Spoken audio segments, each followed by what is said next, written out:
Hello, YouTube. Time for part 2 of TopRamen versus SmrtyCakes. We're going on to game 3 between these two, and I think we'll probably finish out the whole series in one video. SmrtyCakes is in the bottom left. I'm never really good at guessing the dark greens. Is this Russian green? It is. Okay, well, apparently I'm good at guessing the dark greens, and he is in, of course, Protoss, but his opponent, TopRamen, is rocking up here the jet black? I feel like this is actually a different color than that. That's just regular black. Okay, Black Terran. For some reason, the colors were looking a little bit different than they did in the space platform game on Apollo. This is Quinngua Valley. It's a map that has, well, it's apparently near and dear to a lot of people's hearts, even though I really need to fix that. I'm one that I do care maybe a bit too much about the visual, presentation of a map. Since I say that because a lot of people will play on very bare bones maps or basic maps, or in this case, maps that have, glaring tile fidelity troubles, which is not to say that ViddyV did a bad thing by using these tiles, just that they are bad tiles and should be replaced by me. And so, yeah, a lot of people will play on those kind of maps and they'll be like, yeah, whatever, dude, it's a fun time. So, I guess it's just the old adage, who cares about graphics when you got gameplay? That seems to be where a lot of people are at. So welcome to Quinngua Valley, welcome to Cosmonarchy. We have an interesting showing here where these two players, normally I would say Ramen's going to win every single game, but SmrtyCakes has been able to take a match off of the greedy Ramen. So we'll see if maybe that will come in to bite him again, or if SmrtyCakes' winning days are over and Ramen is going to just muscle through everything. We do have a couple of gateways coming. And that means that we're probably going to see the same sort of Vulture versus Protoss Strider dance back and forth. I'm interested in SmrtyCakes is ever going to go for the Hierophant, because the Dracodon is great. It is the Dragoon equivalent, after all. It is a great choice there for the general, attack move kind of option, right? Pretty good stat stick in that respect, and so it's going to be heckling this Mason. But with the Vulture, being recalled back. Also, there is a cheeky little extra scribe being sent up there. That one was returning home, but there's another one heading to 12 o'clock. So the Mason Scout is going to be harried to death by the Dracodon. But the Hierophant does allow you to slow and catch fast units like the Vulture, and of course air units as well. And so I feel like that is an option there for them. Yeah, actually, minerals are definitely going to be a bit slower on this map on account of the mineral fields being on corners. So the more corner fields you have, the slower your resource layout is. If these corners were over here, they would actually be faster. So definitely one of those things that I think it would be nice if it could be standardized on a map level. We can't do it on a pathfinding level because units just move slower when going diagonally because of LOL Starcraft code that we don't have access to. So yeah, that's just one of those things. I can't afford my drags. That's pretty funny. Well, he's also saving money for something over here. I guess, judging by the space he's left himself, probably Stargate? Yeah, okay, it's actually going to be Lattice. I guess he might proxy Vassal. I don't know. I don't like that as much as if it's a proxy Stargate. And so, yeah, TopRamen is actually coming to the same conclusion that I did there.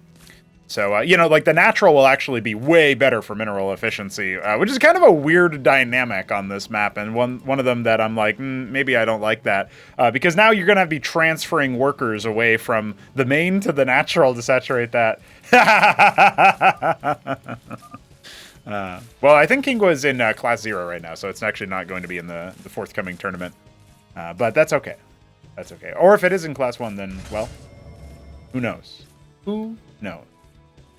So the overall system that we're seeing slowly get to set up here is that TopRamen is going back for his double blackjack. He's got his expansion up and running. His eco is definitely going to be much better. And we are seeing triple lattice proxy for the vassals, while the Dracodons are going to try to keep the Terran player a little bit more on the defensive side. If Ramen does end up breaking through the Dracodon army, then that could be a very big problem here. You are going to see a good number of these Dracodon's kind of baiting out presence from TopRamen. I don't think he has... Oh, he does have a couple of mines left over, so we'll see. Actually, he's got 3 vultures with mines on them. So we're going to see whether or not he ever ends up using them, anything like that. You see the rest of the mines being... the trigger is pulled here, and now, diving forward, TopRamen tries to lay some offensive mines. I think it's wise for SmrtyCakes to back off here and can just continue massing up his cloud of vassals. Going to be making 3 every rotation. And they are units that pop out pretty fast. He's got a scribe over here as if he could possibly expand. I guess maybe if he stops producing Dracodons, but he's already switched over to Ecclesiasts, so he's got no money in the bank. So that's definitely one of those things that makes me think, no, that ain't happening. No Nexus is going to be put down in the natural in this game. At least if it is, it's going to be something that happens much later. So Smarty is wisely showing or like kind of recognizing that he needs to keep his opponent kind of entertained here at the front, but he hasn't hemorrhaged any blackjacks, Ramen. So it feels like at this point, the Dracodons are not going to be long for this world. One of them is going to be traded out. Anseal here to protect. The vassals are going to need to be activated very soon if SmrtyCakes has a hope in hell of stabilizing in this game, because he has to fall back from the Dracodon shot, but that's going to allow the army of TopRamen to still do what it needs to do. I like the later Stockade additions, by the way. That's a modulation of the build order. He's gone for triple Fulcrum Scrapyard and the Star Pad. And now the Vultures have spotted the vassals. The jig is up. That's going to be 17 vassals flying over. Of course, the Blackjacks can just scramble up here and win in a head-on fight. You know, maybe they pick the vassal. Yep, okay, the Anseal will go down. That's a little bit of an unforced error. But as of right now, I guess there's no splash damage. So he's going to kill the Watchdog that was being made. There's 2 Masons going down. He could still shark around and look for some other targets. Wants to interrupt the construction of those very important structures. And the Anseal not actually shielding the Watchdog. So it does end up going down. But yeah, as of right now, it does feel to me like with the ground army moving through, with the vassals getting owned by all of these blackjacks and not even... Oh, they do get a single one for their troubles. I think that at this point, Smarty's gambit here has not exactly paid off. So... I don't know. He's producing more vassals as we speak. Where vassals? Yeah, it's a good question. They walked into blackjacks and died. At this point, the Gateway Army will almost certainly be contained and destroyed. What vassals, Winky Face? Yeah, that's a good question. That is a good question. Yeah, okay. Well, I think we see what's happening here. I don't think there's going to be any move here for Smarty. He is going to be routed. It was a cute move to go for the play of trying to do the proxy, but I really don't know if vassals are going to be it. That being said, they did get some good damage, and if you imagine, that was with Ramen kind of like knowing about them a little bit. If you imagine that Smarty had actually been able to execute his plan, he went, you know, maybe the next rotation of vassals, the Vultures never got out to scout around anyway, then maybe in that kind of situation, everything would have been just fine. But it's a risky play to proxy. That risk did not pay off this time. Let's see what happens in the next match. All right, we are on Potidaea now, another Biddy map. This time around, we won't have those slow gathering minerals here. GLHFs are exchanged. We've got top left here, SmrtyCakes coming out as the Alice Blue Protoss. And in the bottom right, we have TopRamen as the Smoky Black Terran. Now I'm actually seeing, yesterday's cast was the first time I saw the Smoky Black color, so I'm actually seeing it now. That's pretty cool.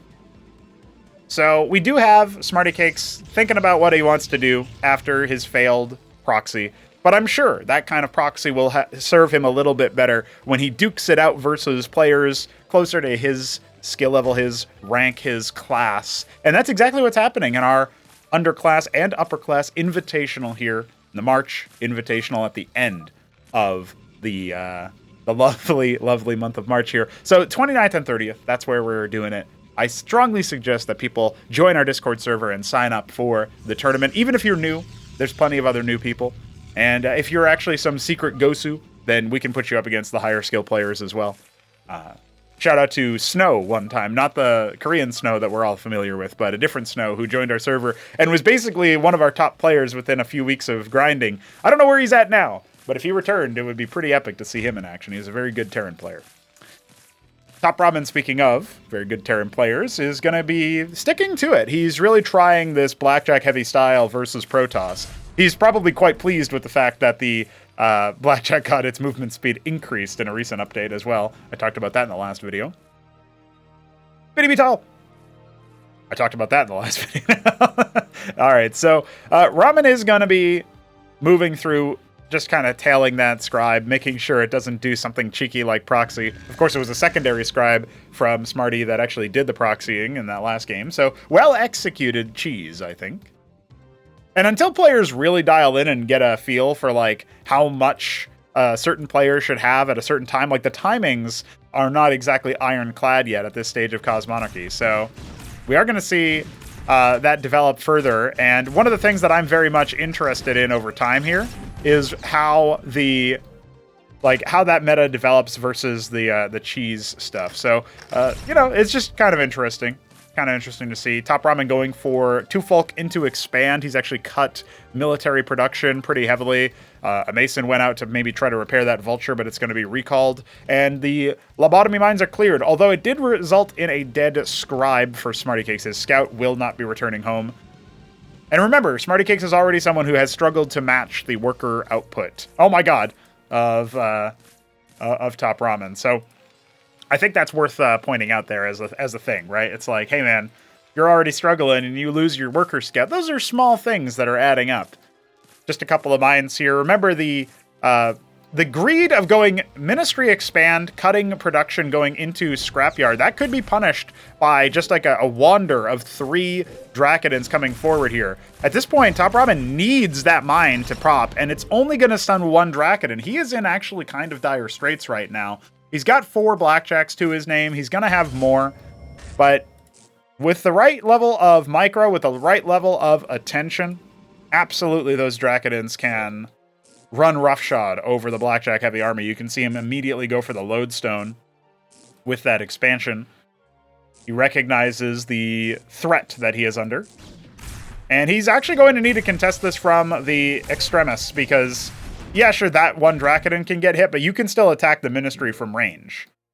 So we'll see what ends up happening there. I'm kind of surprised, actually, that SmrtyCakes is not keeping up the pressure. If I'm the Protoss player in this situation, I am my lips are being licked. I am absolutely salivating at what I am seeing here.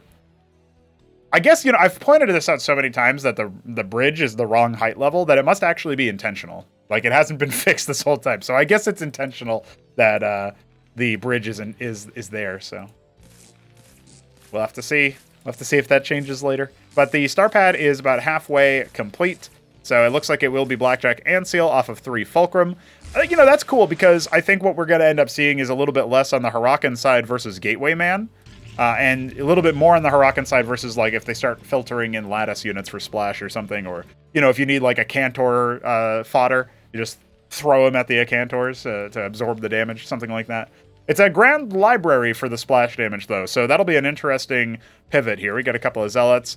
SmrtyCakes allowing his opponent to build up. I really think he could have just killed the Ministry or harried it a little bit, but he's actually biding his time. He wants to set up a contain across the bridge, taking his own Nexus, but it's very late comparatively.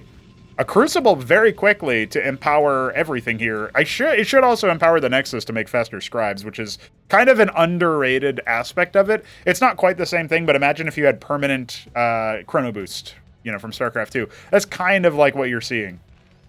And again, using that cliff advantage there. That's so bizarre to me. All right, the Watchdog Scout has lifted off. We'll see where it ends up going. Right now, it looks like it's just going to be earmarked to fly over. I think maybe it would have seen that Zealot as well. Double stockade, triple stockade. So now we're going to see the switch back in. Have the Hurakans there for the front line. People don't normally build Fire Bats versus Protoss in StarCraft 1, obviously, but they're pretty damn good all the time, in all the cases. Actually, unfortunately, that Nexus does not get empowered by that Crucible, just narrowly out of range. Alright, so the Dracodons are going to take a little bit of a step forward here and try their best at, well, I would love to see him actually be heckling the Blackjacks on the way out, like a little bit of kiting. The Dracodon moves as fast as the Blackjack does on the current patch, but in this version, when that this game was played on, the Blackjack moves slower. So you can abuse that, could have abused that. At this point, not really a big thing. Now, the Watchdog is seeing the Gateway ads, the Grand Libraries, the Cantavises. So we are going to be aware that Storm is on the table. Third base via Treasury being built on location. Interesting. Treasury is very vulnerable to being sniped. But they do come online faster. Ramen can just maybe transfer some workers.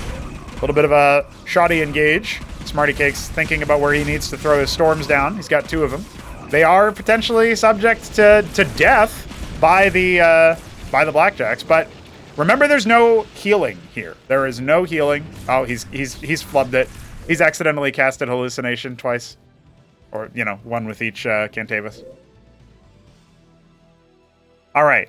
SmrtyCakes needs to hold his nerve here as he's adding Heralds to the mix. Pretty beefy frontline units. Also good for sustained combat. Lodestone being added to the third base. All right, pre-splitting his army, making sure that if his opponent comes across the bridge, then he will have a little bit of value there. It is also the same level of height, so it is giving +1 range when shooting. So that is pretty impactful for the Blackjacks.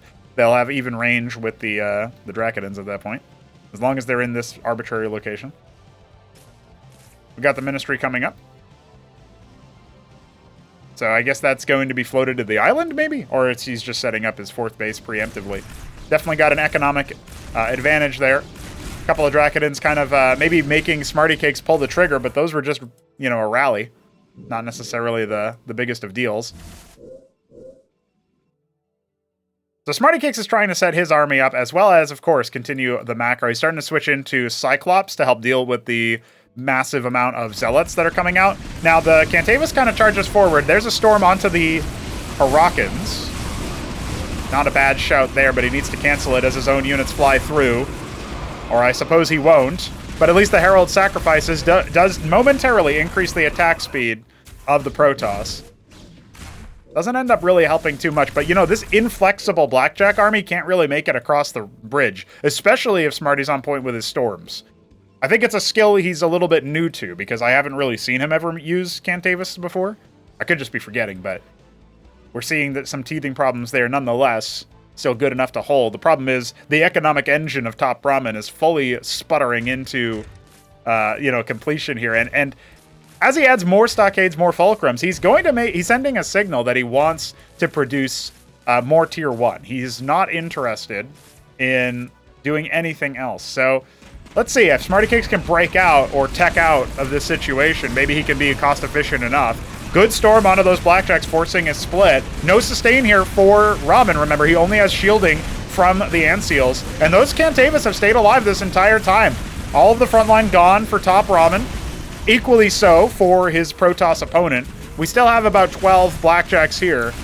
The Anseals just absorbing shots. Not really the most effective use of them, but a scrappy fight indeed. You got more units rallying out. Yeah, I still think that SmrtyCakes is in an okay position militarily. Big storm there as well onto the stragglers and the ralliers. Yeah, that's really good. He's not even going to be able to pick the Cantavus. It had so much value add there. I guess maybe one of them has gone down because I only see the one Cantavus, but if this one has 18 kills, you know, if this one has dealt almost 2,000 damage, then I'm sure there's some pretty good moves there. He's preemptively exhausting his workers, sending them off to the other way, evacuating, I suppose. Just a couple of Hurricanes caught in the middle underneath a fortified group of 7 Anseals. These Ahmeds should never die, but they get a little too zealous. Big heals on me, I guess. I don't know. The Cantavus is here to storm. There's really not that much, militarily speaking. Nice little canvassing of those Anseals with the storm as well. No focusing. Oh, he was trying to, I think, but not quite going to be able to get it. And now all the Anseals are so low from the storm. Only 2 of them left. What else does he have? Switching into Cyclops, switching into Hurricanes.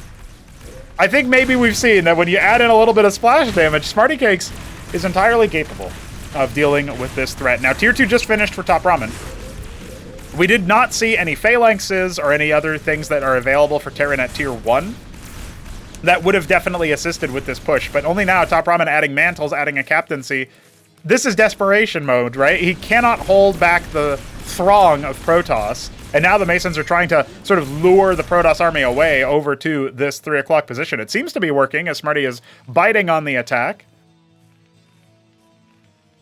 And now Ramen will make a desperate bid for defense. His Tier 2 production structures are still about 75% complete, and actually, Smarty just sends a couple of Amaranths over there to deal with that force. So yeah, as of right now, I mean, it's looking very Smarty-coded for this win. I can't imagine him dropping it from here. The Tier 2 production only now coming to completion. The last of the Ant Seals stormed to death. The Cyclops try to use their mobility to run down that Cantavis, but he's still alive and kicking. A couple of these Striders are definitely taking a couple of hits, but there's so many of them. SmrtyCakes just pure gateway ads. There's a Blackjack and a Vulture in the Lodestone. The Ant Seal trying to shield just a few leftover Cyclops. And I don't think that's going to be enough. He's making a couple of Durandals. Hasn't queued up the third one at all. Probably wasn't ready for it. And yeah, I mean, if those Durandals were here when the force wasn't this big, then maybe we could go somewhere. But the Amaranths have torn down the treasury. The Ministry expansion is completely destroyed at the natural. This one's still burning and floating. Like, yeah, technically Smarty only has 2 bases, but that's still more mining than TopRamen has from his depleted main base, which is being accosted by a single Amaranth. And wow, SmrtyCakes equalizes. This best of 5 goes the full distance. I thought it was just 5 games where Smarty gets one cheeky win, but no. Okay. Well, TopRamen needs to prove to everybody that he's still got it, that he's gonna bop this caker. Let's find out. Game 3 coming at you. We are going to Decapitation, a port of Shakura's Temple? Yes. I want to say Twilight Citadel every time, but that's not the same thing. All right, SmrtyCakes is in the top left as our Ultramarine Protoss, and TopRamen in the top right as the Silver Terran. So, as of right now, we have access to quite a few games between these two under our belts in recent history. We've seen some of their recent form. TopRamen is definitely looking pretty scary with his Blackjack army. The problem is he had no bursting power. He had no ability to actually get across the bridge of death on Potidaea. And I do think that if he had flexed into a single Palladium, maybe with his third Fulcrum, instead of having 3 Fulc Scrapyard, that might have given him the tank production that he needed to set up some artillery, range down the Cantavis before it could really do anything. I mean, we saw how Pingalloclator was able to deal with some of Neblime's Cantavises on Apollo not so long ago in the channel's history. So in this very matchup, we've seen that kind of thing going on. Definitely something that I want to see more of is, Phalanx versus Protoss. Now, SmrtyCakes has discovered TopRamen very, very quickly. And so in this 4-spawn map, we are going to end up seeing the Protoss find you first. And it looks like this Mason from TopRamen, it's going to get caught on the pathing blocker here. So he's going to need to relocate that somewhere else. Yep. But it looks like he had course corrected it from going south to going top left because he saw the direction of the scribe. And, well, now he's going to see it again. Like, wait a second. No, go that way. It's going to be a lot of vultures here for TopRamen. Actually clears the queue once so that he can do something else. It looks like maybe he's thinking about expanding off of 1 Fulcrum, which is an interesting choice. We obviously have the double gate here for Smarty, so still an opportunity for good value there. He should be able to kill... Oh, no, he actually just ignores it. He wants to go across the map instead. So he shows his idle workers. That's like, tee-hee, I made a mistake, and you just watched it happen. All right, so because the Dracodon is moving across and ignoring this worker scout, there is an opportunity for that Dracodon to maybe breach the lobotomy mine, but instead it kind of like, it looks like it wandered off in a funny way. He's going to see if he can heckle the Mason. Oh, okay, double stun. Yeah, with the Cyclops and the Vulture together, that's probably going to dissuade him. But, those were some fairly tight timings off of the fast expansion there. And, this is something that TopRamen likes to do. He likes to try to expand faster than his opponent. And he's going to even put down a second anchor. Those are 125 minerals a pop, so not super expensive, but, that's over the price of a Vulture, over the price of a Cyclops. He actually cancels it, so I guess he's like, nah, never mind. I'm just going to make a second Fulcrum. All right, living on the edge here.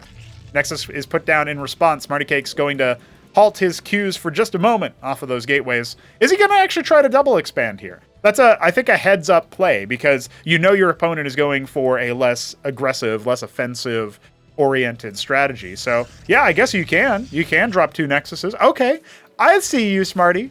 Thinking about the game, thinking about it, making sense. So, I do want to see what ends up happening here based on the second Fulcrum move out. I think maybe if that Dracodon stuck around just to see when the attack was going to come in, that would be somewhat beneficial. But he still has 5 Dracodons. That should handle whatever is going to come early on, especially if it's going to be Blackjacks again. I don't think that I rate them fighting against Dracodons.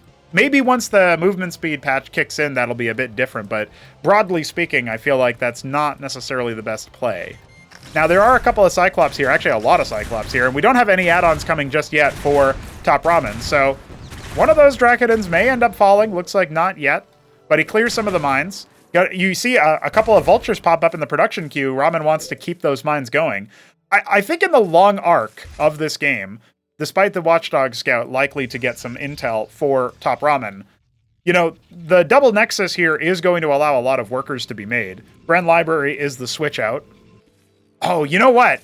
He's going to assume that it's just going to be another round of, you know, mass-produced Blackjacks, but instead the Cyclops will do some splash damage of their own and should be comparably tanky to the Blackjack. So versus the army, maybe that's what he ends up doing. But no, he is going to add the scrapyards after all. It's just post-stockades. No star pad. No, there is the star pad. Just goes down now. And this guy's like trying to repair this man or something. I don't know what's happening over there. Watchdog has been scouted. And it will end up going down, but it won't see the expansion count, right? So that's actually pretty important. The scribes here at the third base going to start to come alive. The Vulture is up and running. I think you put like 1 ward in at the third base since your Dracodons are here to defend it. Or if you're going to have the Matrix here in the natural, you put your Dracodons in the third. There you go. The Matrix is going to go down there, but it's going to be some time. I don't know if the Vulture will scout it before the Matrix finishes. But that might make TopRamen go into overdrive here. You know, we know he likes a macro game, but when he scouts that the third base is already taking and already starting to pay out dividends, that might be something that he worries himself about, right? So he has seen it. He sees that the Matrix is being assembled. He's going to go after the scribes instead. The reaction time very slow here from Smarty. He needs to go and defend that. He's going to end up losing all 3 workers over here. So that's a little bit unfortunate. But, you know, as a result, that base just isn't paying for itself, right? It's going to be a little while before the eco kicks in there. Hurricanes have joined the battle. Blackjacks as well. 2 Trojans being made. He's made double star pad, and he's just going mass drop. This is interesting. I think this reaction... I mean, the second star pad was made before the bases were scouted, right? Before the third base was scouted.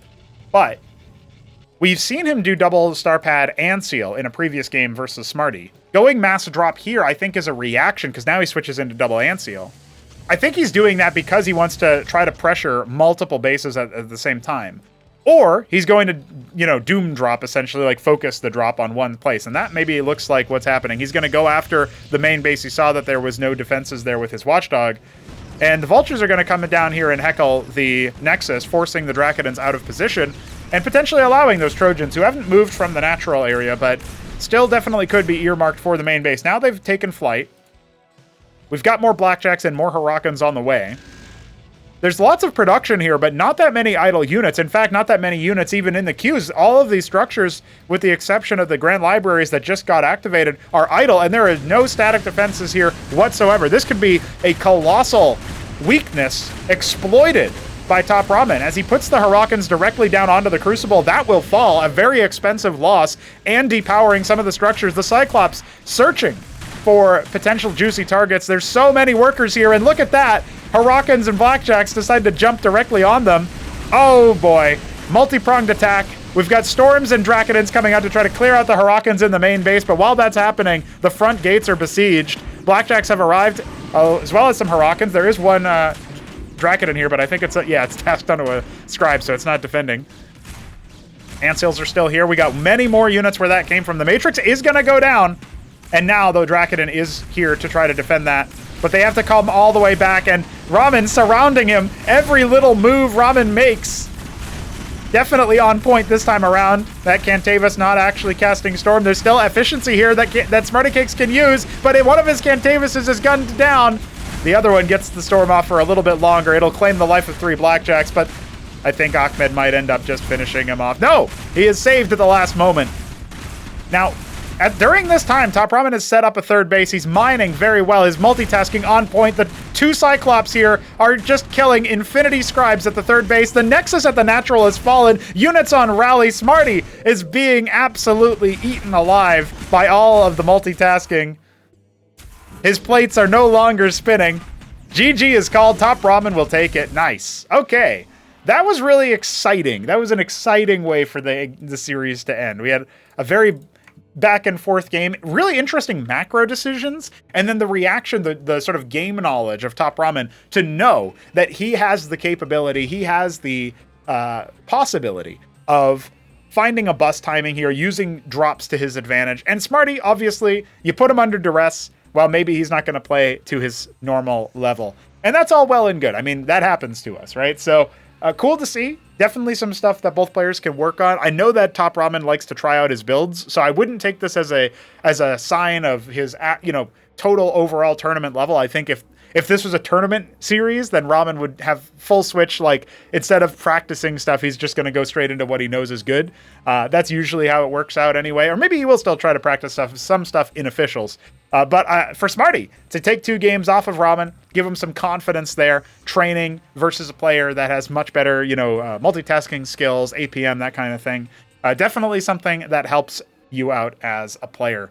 And so, I hope with that confidence he approaches the forthcoming tournament. I hope everybody else joins us for that very exciting stuff here. We'll be streaming it live and maybe casting some games that we don't get to stream live later on after the fact. GG's, and we will be back with more Cosmonarchy tomorrow, so stay tuned.